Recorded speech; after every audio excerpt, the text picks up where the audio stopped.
ಏನು ಈ ಅಣ್ಣಂಗೂರು ಸೇರಿ 13 ಹಳ್ಳಿಗಳು 2823 ಎಕರೆ. ಇದು ಫಲವತ್ತಾದ ಭೂಮಿನೇ. ನಿಮಗೆ ಕಾಣಿಸ್ತಾ ಇದೆಯಲ್ಲ ಮೀಡಿಯಾದವರೇ ನೋಡಿ ನೀವೇ. ಇದು ಗುಡ್ಡಗಾಡು ಪ್ರದೇಶನ, ಇಲ್ಲ ಕಲ್ಲುಗಳು ಇರ್ತಕ್ಕಂಥ ಪ್ರದೇಶನ, ಇಲ್ಲ ಏನಾದರೂ ಬೇರೆ ಸಿ ಆ್ಯಂಡ್ ಡಿ ಲ್ಯಾಂಡಾ?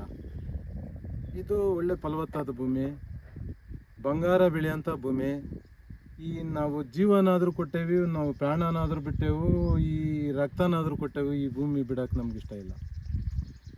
ಎಲ್ಲಿಗೆ ಹೋಗ್ತಾರೋ, ಎಲ್ಲಿಗೆ ಯಾರು ಬರ್ತಾರೋ ಬರಲಿ. DK ಶಿವಕುಮಾರ್ ಹೇಳ್ತಾರೆ ರಾಮನಗರದ ಬಿಡಿದಿದ್ದು ನಾವು ಬಿಡೋದಿಲ್ಲ ಅಂತ. 9,600 ಎಕರೆ ಅಲ್ಲಿ ಹತ್ತಿಬಿಲ್ಲೆಯಲ್ಲಿ, ಆನೆಕಲ್ಲು ಹತ್ತಿಬಿಲ್ಲೆ ಅಲ್ಲಿ ಒಂದು ಜಾಗದಲ್ಲಿ, ಇಲ್ಲಿ ಚನ್ನರಾಪಟ್ಟಣದಲ್ಲಿ ಬಿಟ್ಟಿದ್ದಾರೆ. ಇಲ್ಲಿ ಸಿದ್ದರಾಮಯ್ಯನವ್ರು ಏನು ಹೇಳಿದ್ದಾರೆ, ಅಲ್ಲಿ ಸಿದ್ದರಾಮಯ್ಯನವರು ಭರವಸೆ ಕೊಟ್ಟಿದ್ದಾರೆ ನಾವು ಬಿಡ್ತೀವಿ ಅಂತ. ಅದು ಭೂಮಿನ, ಇದು ಭೂಮಿನ, ಎರಡೂ ಭೂಮಿನೇ. ಅಲ್ಲಿಗೆ ಸಿದ್ದರಾಮಯ್ಯನವ್ರಿಗೊಂದು, DK ಶಿವಕುಮಾರ್ಗೊಂದ. ಇವಾಗ ಅಂಥ ಲ್ಯಾಂಡ್ಗಳಿದ್ದರೆ ಮಾಡಲಿ. ನಾವು KEDBಗೆ ವಿರೋಧವಾಗಿ ನಾವು ಈ ಲ್ಯಾಂಡ್ ಕೊಡೋಕ್ಕೆ ಇಷ್ಟ ಇಲ್ಲ. ಆದರೆ ವಿರೋಧವಾಗಿ ನಾವು ಮಾಡೇಬೇಡ ಅಂತ ಹೇಳೋಕ್ಕಾಗಲ್ಲ.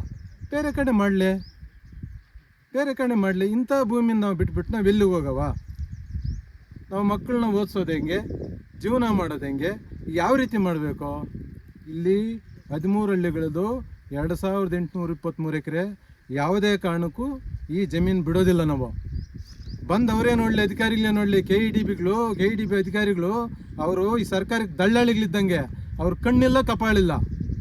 ರಾಜಕಾರಣಿಗಳು ಅಷ್ಟೇ ನೋಡ್ಬೇಕು. ಅವರು ಏನು ನೋಡ್ತಾ ಇದ್ದಾರೆ? ಅವರು ಅಲ್ಲಿ ಆಫೀಸಲ್ಲಿ ಕೂತ್ಕೊಂಡು AC ರೂಮಲ್ಲಿ ಜೀವನ ಮಾಡ್ದಂಗಲ್ಲ ಇದು. ಇಲ್ಲಿ ರೈತರ ಕೆಲಸ ಯಾವ ರೀತಿ ಇದೆ, ಯಾವ ಲ್ಯಾಂಡ್ ಯಾವ ರೀತಿ ಇದೆ, C&D ಲ್ಯಾಂಡ್ ಇಲ್ಲಿ ಮಾಡಲಿ. ನಾವು ಅವ್ರಿಗೆ ವಿರೋಧವಾಗಿಲ್ಲ, ಮಾಡಲಿ. ಅಂಥ ಲ್ಯಾಂಡ್ ಇದ್ದರೆ ಮಾಡಲಿ. ಕಾರ್ಖಾನೆ ಬೇಡ ಅನ್ನಲ್ಲ, ಕಂಪ್ನಿಗಳು ಬೇಡ ಅನ್ನಲ್ಲ. ಇಂಥ ಲ್ಯಾಂಡಲ್ಲಿ ನಾವು ಬಂಗಾರ ಬೆಳೀತಕ್ಕಂಥ ಭೂಮಿನಲ್ಲೇ ನಾವು ಬಿಟ್ಬಿಟ್ಟು ನಾವು ಎಲ್ಲಿಗೆ ಹೋಗೋಣ? ಅವರೇ ಹೇಳಲಿ ಅಂತ ಇಷ್ಟು ಹೇಳಿ ನಾನು ಇದನ್ನು ಮುಗಿಸೋಕ್ಕೆ ನಾನು ಇಷ್ಟಪಡ್ತಾ ಇದ್ದೀನಿ.